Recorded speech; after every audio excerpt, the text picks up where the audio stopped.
Oke, tes tes tes. Halo anak-anakku, kembali lagi dengan saya Pak Niko di pembahasan kisi-kisi. Kali ini Pak Niko ingin membahas terkait kisi-kisi PAS IPS ya, dimana PAS IPS akan berlangsung besok, dan saya harap dari kisi-kisi ini setidaknya memberikan gambaran ya, walaupun tidak sepenuhnya. Kalau sepenuhnya muncul di sini ya namanya Pak Niko membocorkan soal gitu. Jadi setelah kalian menonton video ini, syukur-syukur kalian juga mencatatnya dan memahaminya, kalian juga membandingannya atau mencari referensi lain di buku LKS begitu. Oke, langsung saja. Di sini ada peta Indonesia ya, peta Indonesia. Kenapa Pak Niko memunculkan ini? Karena batas-batas suatu pulau itu kan muncul ya, muncul di kisi-kisi.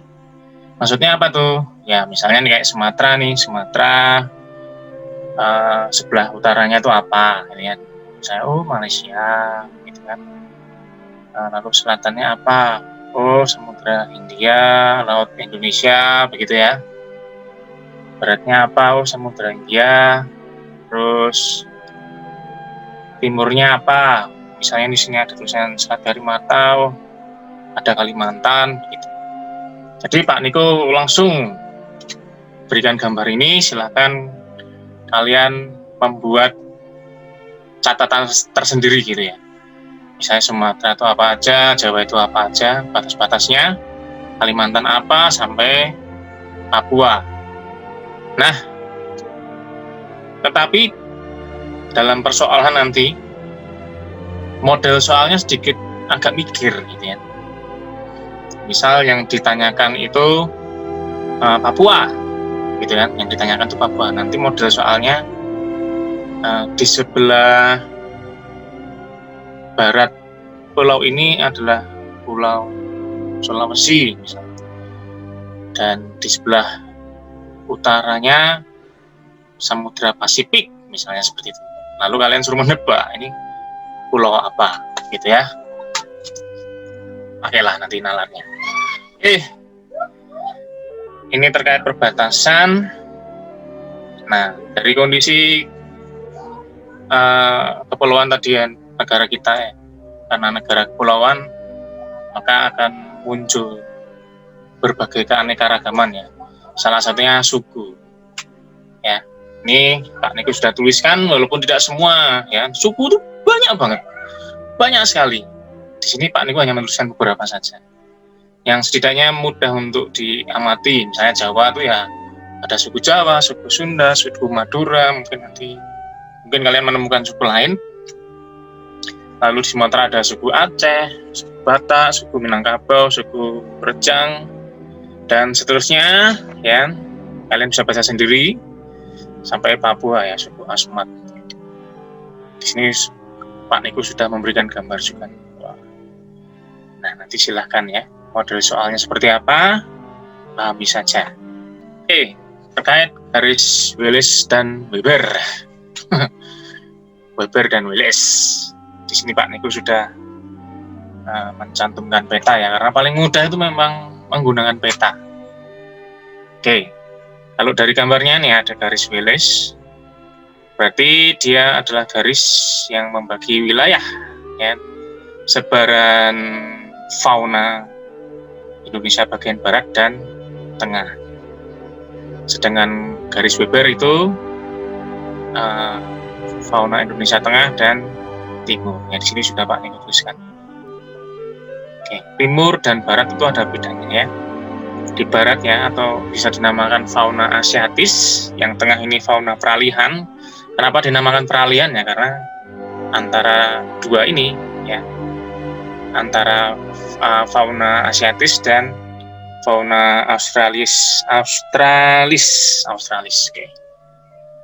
Jadi kenapa ini dinamakan fauna australis ya? Karena ini ada kata australis ya, benua Australia ya, mirip-mirip ini ya.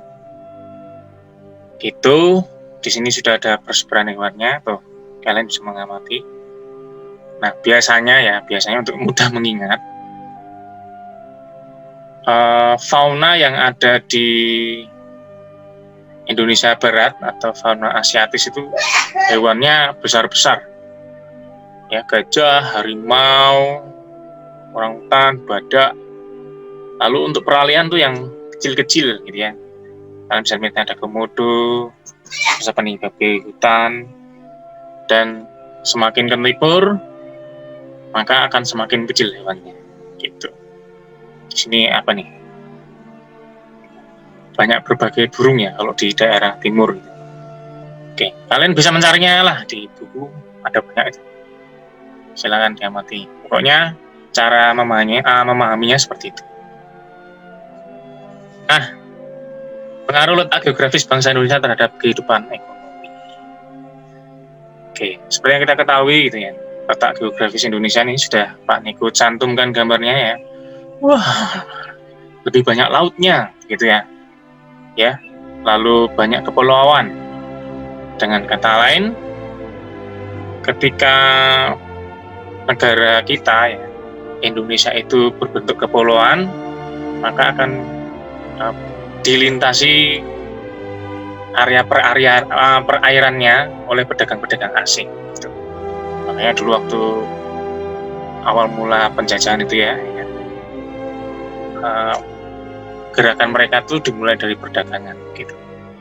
Nah, di sini Pak Niko tuliskan munculnya kegiatan perdagangan internasional karena terletak di antara dua benua dan dua samudra ya. Oke, ini jadi lalu lintas perdagangan gitu loh Indonesia itu. Nah, kalau kalian kelak belajar tentang geopolitik, wah ini yang sering Pak Niko baca juga nih. Sekarang lagi hangat-hangatnya tuh Amerika vs Cina ya, perdagangan Amerika dan Cina. Dan beruntunglah Indonesia ini menjadi Indonesia yang bebas aktif. Bebas aktif itu berarti tidak memihak siapapun. Mau Amerika beradu industri dengan Cina silahkan, tapi Indonesia bebas aktif gitu. Ya ini intermezzo aja. Lalu munculnya kegiatan pertanian karena dilalui garis khatulistiwa ya. Seperti yang diketahui bahwa Indonesia itu dilalui garis khatulistiwa sehingga musimnya ya tidak ada salju. Musimnya hanya hujan dan kemarau gitu ya. Makanya ada pertanian dan itu menjadi faktor utama sebagai bentuk pengaruh geografisnya. Lalu muncul ekonomi perikanan karena bentuk geografis berupa kepulauan gitu ya. Karena Indonesia di sekelilingnya itu ada perairan, jadi ya logikanya pasti akan ada mata pencaharian yang memanfaatkan perairan gitu. Makanya muncul ekonomi perikanan. Oke, lalu simbol-simbol kenampakan pada peta ada banyak sebenarnya. Di LKS ada. Tapi ini yang paling utama itu ya. Ada sungai. Sungai itu bentuknya kayak gini. Kayak cabang-cabang ranting gitu. Gunung ya, yang aktif itu merah, yang mati itu hitam, terus danau, rawa, masih banyak juga. Tapi ini intinya. Ingat ya. Nah, interaksi antar individu dan antar kelompok di sini Pak Niko hanya memberikan 3 gambar. Ada interaksi antar individu, itu ya orang ke orang, ya manusia dengan manusia. Lalu ada juga nih interaksi individu dan kelompok, itu ya misalnya kayak Pak Niko ketika mengajar di kelas di depan kalian, ya misalkan sewaktu tatap muka, itu individu dengan kelompok. Kalian sebagai kelompoknya, Pak Niko sebagai individunya. Lalu interaksi kelompok dan kelompok itu misalnya kayak pertandingan sepak bola. Pak Niko pernah ngasih tugas ya tentang ini. Sepertinya lo ya. Nah, ini kan baru satu contoh nih. Nah, kalian kembangkan lah. Carilah di kehidupan kalian. Nggak usah yang susah-susah. Ini pesan Pak Niko, kalau kalian belajar itu jangan terlalu terpaku dengan buku apa yang ditulis di situ. Ya bolehlah terpaku, tapi kalian juga harus bisa mengembangkan. Itulah ciri anak yang belajar cerdas dan rajin itu.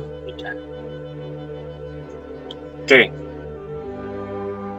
Interaksi sosial di bidang ekonomi, pendidikan, dan sosial budaya. Wah, ini langsung nih, ekonomi itu ya terkait jual beli ya. Contoh paling mudahnya di pasar. Kalian bisa cari contoh lainnya. Yang intinya itu ada kegiatan ekonominya. Kegiatan ekonomi itu ya pasti jual beli. Pendidikan paling mudah itu ya sarana ketika di sekolah gitu ya. Guru dengan siswanya. Apalagi misalnya pelatihan itu kan juga bentuk pendidikan. Oke. Sosial, di sini Pak Niko ambil kerja bakti ya, gotong royong. Ini paling mudah. Nah, kerja bakti itu bisa kalian kembangkan nanti di lingkungan sekitar kalian. Dan budaya itu ya, misalnya kayak tarian atau upacara adat itu untuk interaksi sosial budaya, gitu. Budayanya dapat. Paham ya? Silakan dikembangkan sendiri nih. Nah, lalu bagaimana cara menghargai adat istiadat dan tradisi? Oke, pertama, melestarikan dan bangga dengan tradisi dan budaya sendiri. Ya, Pak Niko tidak menyalahkan kalian yang cinta dengan budaya lain, bukan cinta mungkin ya. Mungkin lebih ke tertarik dengan budaya Korea, yang rambutnya dipirang, terus cara berucapnya, terus belajar bahasa Korea tidak salah. Tapi yang penting jangan membandingkan dengan budaya sendiri. Semua budaya itu bagus kok, tidak ada yang salah. Dan budaya itu adalah ciri khas bangsa, ya. Nah, kalau kalian misalkan lahir di Indonesia, ya ciri khas budayanya ya budaya Indonesia. Ya kalian tidak boleh malu untuk menunjukkan ke bangsa lain. Misalnya kalian suka menari, ya kalian tunjukkanlah tarian khas Jogja misalnya di depan turis-turis asing, itu lebih keren. Lalu menghargai adat istiadat, kebiasaan dan kesenian suku bangsa lain. Oke. Seperti yang kita ketahui bahwa di Indonesia ini kan ada berbagai keragaman suku, ya kan? Ya masing-masing berbeda dan pastinya unik gitu.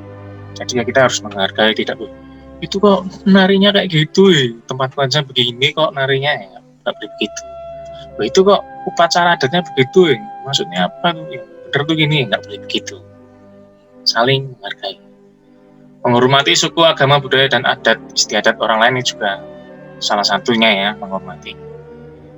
Cara mudahnya ya misalkan Pak Niko nih beragama Katolik, terus tetangga Pak Niko mayoritas Muslim, ya ketika mereka berpuasa ya kalau Pak Niko ingin makan ya jangan di depan orang puasa gitu. Walaupun ada juga yang bilang yang puasa dia, kalau kita makan ya harusnya dia bisa menahan nafsu, ya jangan begitu. Yang namanya menghormati ya kita bisa memberikan yang terbaik untuk mereka. Lalu mendalami atau terlibat dalam kegiatan adat istiadat dan tradisi sendiri. Mendalami dan terlibat itu ya paling sederhananya misalnya di Jawa ya kan, Jawa itu kan sering kalau acara sekaten gitu. Acara sekaten kan masih ada nanti ada bunga, ya kan? Pokoknya acara-acara keraton gitu kan. Nah itu mendalam itu ya kita punya rasa ingin tahu itu sebenarnya apa sih filosofinya, ya, maknanya kok harus ada kegiatan adat istiadat seperti itu gitu. Ini sudah termasuk cara kita menghargai. Kegiatan yang termasuk dalam upaya pembangunan sosial budaya. Ini di buku LKS ada. Pertama itu mencintai bahasa persatuan bangsa, ya, bahasa Indonesia. Jelas, kita orang Indonesia, pakailah bahasa Indonesia yang baik dan benar. Kalian mau belajar bahasa asing, silahkan. Itu sebagai sarana untuk kalian mengembangkan diri. Mengembangkan dan mendalami bahasa daerah guna memperkaya nilai kebudayaan. Oke. Boleh, tapi bukan berarti kalian harus mahir ya. Mengembangkan dan mendalami itu yang simpel aja. Misalnya kalian misalkan bukan orang Jawa ya, lalu kalian di Jawa, cara mendalami bahasa daerah untuk memperkaya nilai ya sederhananya kalau misalkan mau lewat ya Sewu gitu, nggak usah ribet-ribet harus bisa ngomong Jawa, ucap gitu nggak perlu. Yang penting kan kita sudah bisa menghargai. Lalu mengapresiasi segala bentuk kebudayaan bangsa Indonesia. Itu kan banyak banget tuh, ya kan? Dari Sumatera sampai Papua itu kan beraneka ragam. Nah, itu kita harus mengapresiasi. Cara mengapresiasinya simpelnya dengan menonton, dengan beri pujian, gitu. Bersikap, bertutur, berperilaku, dan bertindak sesuai adat istiadat dan tata tertib yang berlaku. Maksudnya begini, misalnya nih Pak Niko orang Jawa pergi ke Bali, pastinya di Bali kan ada adat istiadat dan tata tertib yang berbeda dengan di Jawa. Nah, Pak Niko ini harus bisa menyesuaikan. Gitu. Nggak boleh terus Pak Niko seenaknya sendiri, saya orang Jawa kok, iya saya mau di mana saja ya, saya harus bersikap sesuai yang sudah diajarkan budaya saya, misalnya nggak boleh begitu, gitu kan? Ya kita harus menyesuaikan dengan kebudayaan yang ada. Gitu. Memanfaatkan kekayaan sumber daya alam dengan arif dan bijaksana. Ini misalnya apa nih? Jangan melakukan pencemaran, gitu kan? Terus jangan boros, misalkan apa nih, sumber daya alam kan macam-macam. Dengan penggunaannya, yang paling gampangnya bahan bakar bensin tuh. Oke. Membiasakan diri untuk bersikap peduli terhadap alam, salah satunya dengan tidak membuang sampah sembarangan. Oke, ini yang sekiranya menjadi sorotan Pak Niko. Kita tuh disekolahkan, tapi cuma belajar masalah teori-teori aja. Lalu ada yang kelupaan. Ketika kita sudah pinter tapi tidak pinter dalam hal bersikap, terlebih peduli dengan lingkungan sekitarnya, itu banyak gitu. Jadi ya ini penting. Contoh sederhananya ini, tidak membuang sampah sembarangan itu sudah paling simpel. Menjaga kerapian sekitarnya juga sama. Tolong ini ya. Oke. Sekarang dari firma BUMN, koperasi, CV dan PT. Oke, kalian bisa baca sendiri ini ya.